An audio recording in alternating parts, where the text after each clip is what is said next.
compassion is what makes us happy. And so you cultivate compassion, you express it, you help people, you get the feeling that you're helping people. What could be better? I remember seeing a 26-year-old woman who came in because of some rib pain, 2 in the morning. She was really worried. It's like, X-ray, I did this and that. I said, I'm not sure, it looks like your rib hurts, but I don't think it's anything to worry about. And I'm standing by her bedside, and she suddenly starts crying. And she goes, could this be cancer? Well, it hadn't even occurred, to me. And I said, no, it's not. And she goes, well, my grandmother had rib pain, and 6 months later she was dead. And so it could have easily, if I'd said, I don't know what you have, but you see someone else and gone, and I would have known that I hadn't figured out what she came in for. So there are many examples like this of being by the bedside in such a way that people can tell you what they're worried about. What do patients perceive as compassion? What do they want? What makes them feel comfortable? What we're trying to really introduce to the West for the first time is the idea that one's capacity for compassion can be trained. That you have to teach medical students that the people they're seeing are actually human beings means there's something a little awry in the way that they're going about dealing with disease processes and physiology and so on. That's where we get focused on what's going on there and not the human being that's there. Just teaching empathy by itself, standalone empathy, is not enough, because you're just opening up people to more emotion without some way to deal with it, to let go of it. So what's totally unique to this Buddhist way of dealing with compassion is the idea that you can be completely open. You can focus, you can give someone your complete attention. Why? Because you've trained to let go of extraneous thoughts and concerns at that moment.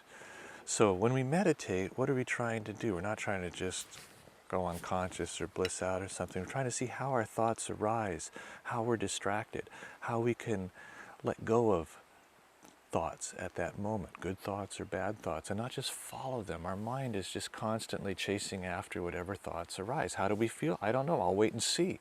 We don't have any control. So it's cultivating that genuine desire to help someone, and that means your full attention, conveying the idea that you're going to try to help them, that you're going to focus on their problem even when you're not with them. And so what are we training for? We'd like it to be more stable. We'd like to be able to be compassionate throughout the whole day, throughout the whole week. We'd like it to be more inclusive.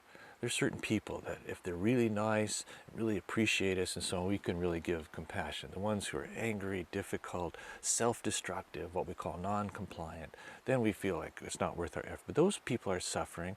People who attack the very people who are trying to help them, that's a form of suffering. That's not being in their right mind. So you have to even try harder. We have to do what 𝗖cie𝗂𝘁𝗀𝘀𝗀𝘀 calls put on our armor of patience and be there for those people. So we need to train skillfully in a way that allows us to be completely open when we're with people and let go of it when we're not. That's what can make someone then relax, for the next 23 hours and 55 minutes until they see you again. Starting in around 1992 or so, I would say to 𝗖cie𝗂𝘁𝗀𝘀𝗀𝘀, I said, someday you need to come to America and teach a course to doctors and nurses about medicine and compassion. One of the things that 𝗖cie𝗂𝘂𝘁𝗀𝘀𝗀𝘀 made a big point of in the book is medicine and compassion is what is it that patients are looking for? What is it that is perceived by them as compassion? And it really just comes down to the ability to focus on them, to pay attention, and to cultivate a compassionate attitude. One of the things that I run up against is that I give a talk about medicine and compassion and say, well, I don't have time to be compassionate. I can't bill for being compassionate, sometimes they would say. What 𝗖cie𝗂𝘂𝘁𝗀𝘀𝗀𝘀 was putting forth is that it's not more time, it's cultivating a genuinely loving attitude that suffuses what you do. So the training part is to cultivate that attitude so that when you come in there, whatever moment you have is a genuine moment. The most compassionate doctors and nurses are the ones who feel they're not compassionate enough.